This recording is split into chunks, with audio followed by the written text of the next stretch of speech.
Hey guys, how's it going? So this is take number 97. This is 4:30 in the morning. I'm exhausted. So hopefully I don't have to do this again. I'm trying to keep this a bit condensed because this can kind of turn into a long conversation, and I'm assuming since I haven't uploaded on this channel, I'm going to have a little less time to really talk. So what I want to be talking about is, what I've learned is spending over $50 million on Facebook ads. I've spent money on other platforms as well, but it's been like dominant on Facebook side. And working with almost 100 different types of business owners, different niches, different clients, having my own stores in about the last decade or so. Now, as I was building the series, I was already like making a whole thing about like this was the original first part was the bidding, the budgeting, and the auction systems. But I realized like, dude, one of the clients that I had, like, even though he was like wicked smart, he was also wicked dumb. Where like the second the fires were put out, there were new fires to be put out because there was just issues, right? So this is a better place to start, in my opinion, where you kind of get some clarity on what a good business path looks like versus what a bad business path can be. And it all starts with your why. Like, why do you want to build a business if you don't have one already and you're curious about it? Or why do you want to scale it to the next level? Is it just to make more money? It's just take a second. Just take a breath, figure out your why, get really clear on like your big picture, and really think about the next couple years, maybe the next couple decades, and really figure out, why you're in there. There's no wrong answer here. The whole point of this magical, beautiful, gorgeous, drop dead gorgeous question over here is literally just figuring out yourself and just gaining clarity. That's it. There's no wrong answers. Right? So one of the first businesses that even before I got into business was when I helped my cousins with their t-shirt store. And I didn't really do much. I just kind of helped give out t-shirts like maybe a couple weekends. And it took me years of like getting into business and stuff and thinking back, how come they killed it, right? They did a great job because like at that point in time, you're not just starting, like they were teenagers and they know like what type of teenager is starting a business. Nowadays it's more common where you have like every 9-year-old in a diaper, like waking up at 2 in the morning, doing a cold plunge, running 80 miles, carrying some boats, drop shipping some bitcoins into like, day trading or and selling you like credit repair on the side, in between their lunches after they like flip their lunch boxes, or sorry, Capri Suns or whatever. So it's different now, but back in those days, right, like Shopify was barely a thing. Facebook ads weren't even out yet. What made their t-shirt store of all things, which anybody could do, and is one of the most competitive niches, like what made them successful? And it all goes back to their why. They were really clear on their why. They had really good work ethic, really stand-up people in the community. Like our Punjabi community tends to be a bit more tight-knit, right? So after church, it's technically after Gurdwara. It's like a different translation, but that's kind of getting into a different topic. So for the sake of simplicity, I'll kind of either say Gurdwara or church, just to kind of keep things simple. So every Sunday after the service and stuff, they would kind of give out shirts. And literally because of their reputation and being so cool that they're starting a business, people would line up for these shirts and they would instantly get feedback on which designs work well and then what to do next, sort of. And then they really built a really nice business, out of that. And the biggest things there was, they had a really good why. Because if you have friends that wear like turbans or they're kind of outsiders, you'll notice people aren't really nice to outsiders. Literally a couple of months ago, I was hanging out with a cousin of mine, wears a turban. Some guy just yells, "Go back to your country." And like, bro, we're in 2024 and this stuff is still happening. It's insanely dumb. The whole reason for their brand was like to kind of embrace being different. Like one of the best shirts was a shirt that said "hottest turban" with an arrow pointing up. And it literally made me into a popular kid in high school when I had it for like a couple days, which was awesome. From being an outsider to kind of a weird kid that, because I didn't really, I wasn't born in the States. So to kind of understand like American sarcasm and like the way, dudes kind of joke with each other to kind of get along, that's not really my thing. But it took me a while to kind of understand like, oh, that's just how they kind of are here. But that shirt made a pretty big difference in, my social life and stuff. So their why was like amazing. They had a really good work ethic, put in work, and it made it work, right? And when you think, what makes a good business versus what's a bad business, if you had to take a second, right? So there's two types of people, right? One guy or girl that makes a brand or store or business, like let's say they're building their own t-shirt brand for this example.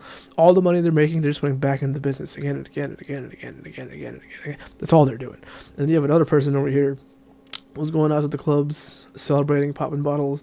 They got some girls coming up because they want some drinks. This guy is like, shaking in his little Timberlands. Can I draw some Timberland boots? Yeah, no, or these actually kind of look like Yeezys or whatever. He's in his little Yeezys, He's like so excited because he hasn't seen a girl in like months because all he's been doing is designing t-shirts and blasting ads. So he's just excited to be here, man. He's just having a ball. And YouTube, and especially if you're spending a lot of time on social media, is gonna say like this guy over here is like the better option. And typically it could be true. But one of my clients, actually I had a couple clients that were like this. There was 3 of them, but one of them, they all kind of did something separate, which were good learning lessons. So the one of them was like, we brought their store up from, I think it was like $50 a day in profit to anywhere from $500 to $1,500 depending on the day. Because on top of fixing their ads and scaling up a couple of their good ads, we added a subscription model that was adding in a couple $1,000s extra in pure profit, right?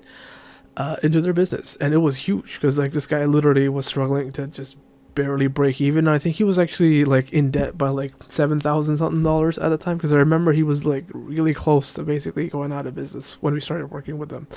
And we got profitable. I think he was up about $5,000 total after paying off his debts and all that jazz.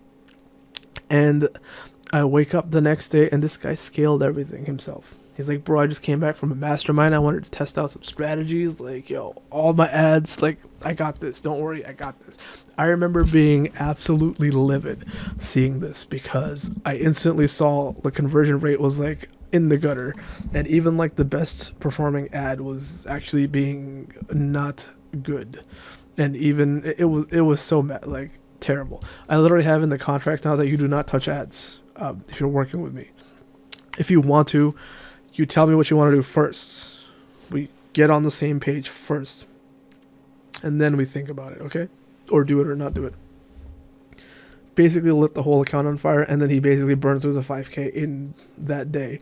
And not only that, like, because you burn out of the cash that you have, he had to borrow money from like his uncle or something just to have like a couple $1,000s just to kind of run ads until we got some sales and we got back to profit, because we basically had to fix everything.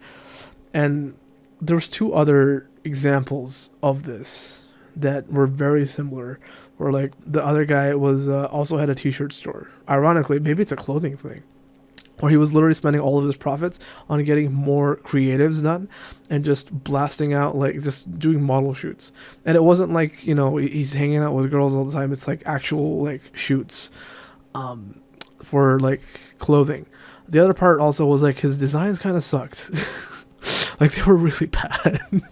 And I don't like, this was what I was like, dude, I might be like I might have like a superpower with Facebook ads or something, like marketing or something, because like their designs were really bad, and like somehow I actually scaled them up to profit. I remember literally getting them from losing like hundreds of dollars a day to like $100 of profit a day.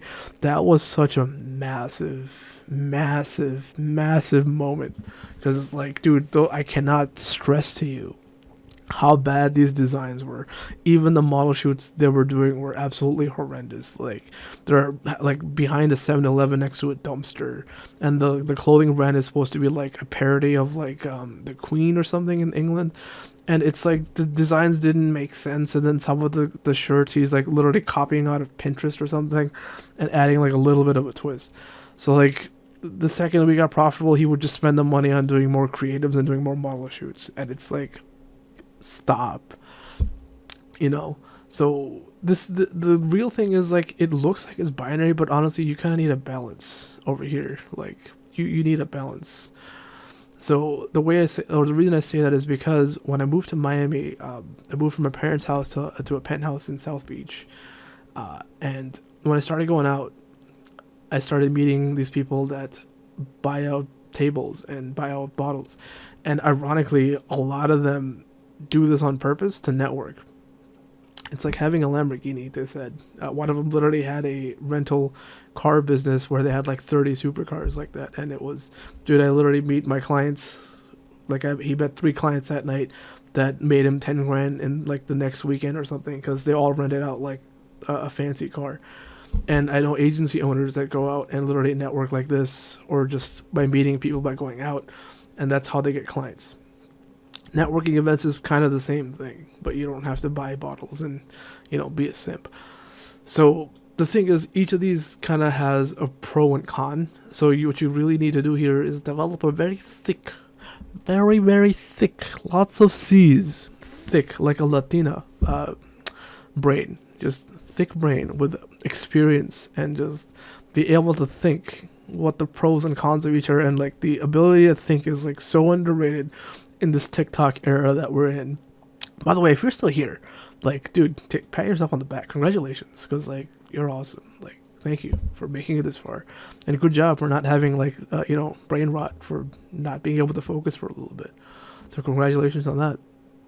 So you want to use your brain, and really, this should kind of go like that, so that way we can kind of put things into balance, because what you really need is balance. And a lot of people don't really understand balance, because they think balance is like, I have to do like, my workout today, and then I have to go pick up my kids from soccer, and then I got to do work, and then I got up 9 to 5, and you fit everything into one day.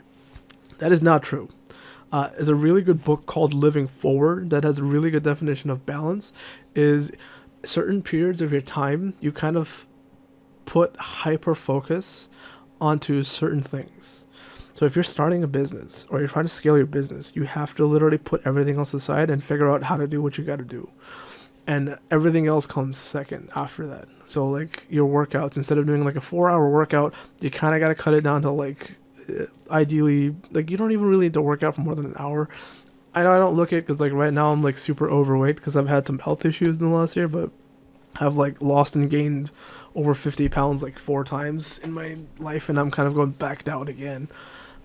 So I have a little bit of experience in the gym, but a lot of people tend to go a little too crazy. Like I had a friend, ex-friend, who would be literally working out 5 hours a day, but then he's like dead on the client calls, and he's just dropping the ball in other places, right? So that's what I mean. Just go in, like your priorities change, and like your objectives change. So like if you're trying to scale your business from like 50K a month to like 150K a month, you can't be tired. Your brain needs to work so you can think outside the box, but you can't really skip it either, because it's like when you go into the theta state in your brain, when you're not thinking about it, that's when ideas kind of come to you. So you kind of need a little bit of your gym time, a little bit of downtime, but your priority should literally be scaling. And how do I scale it at that point? It needs to be like the main focus in your brain, like your RAS, the stuff that your brain's focused on needs to be on that. So after you do the thing, go take a break, celebrate, and then that is what turns into a balanced equation, a good life. Because a lot of people shame like celebrating your wins. Like if you've literally never built a website and it took you like a couple hours to build a website, it is okay to take that W and like give yourself the night off, because this is not a sprint, it's a marathon. A lot of people like develop really crappy relationships with their work by punishing themselves and ignoring their wins, and just kind of forcing themselves to keep going until they burn out, and then just repeating it. and they get to a point where like they're terrified of taking a day off because they don't know if they want to go back for a while. Or it's like it's not coming from a healthy place. It's like you turn into like almost an NPC of like all you do really is work and you're not really happy. Or you need like 8 bottles of Adderall or like 30 gallons of caffeine to kind of get things done. But if you have a good relationship with your work, right? If you give yourself time off, like give yourself like time to take a breath, to like celebrate a win, you end up developing a better relationship with yourself and with your work, and you're likely to just kind of, it makes it easier to get back to it. It's not like a forced thing where you're like whipping the freaking whip across your own back just to like get back to work. You kind of do it because you end up slowly actually liking the work. So it's totally okay to take a break. You know, because like at the end of your life, you're not gonna be able to take your money with you, right? I'm not saying go crazy, spend all your money and like do all this stuff, but you know, it kind of goes back to your magical thing, magical.